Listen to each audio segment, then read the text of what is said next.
Hello viewers, today's vocabulary is atrocious. Atrocious. Atrocious means cruel, கொடூரமான மற்றும் very very very bad quality. மிக மிக மிக தரத்தில் குறைவான. இதான் இதனுடைய meaning. My handwriting was atrocious. என்னுடைய கையெழுத்து ரொம்ப தரத்தில் குறைவாக இருக்கும்.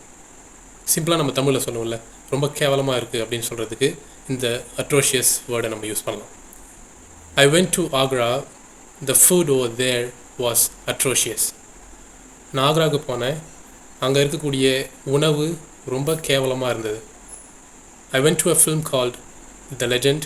It was atrocious. The hero's acting was atrocious. சரி, இது உங்களுக்கு புரிஞ்சிருக்கும்னு நினைக்கிறேன். I hope this vocabulary atrocious is useful to you and you can also form sentences using this vocabulary.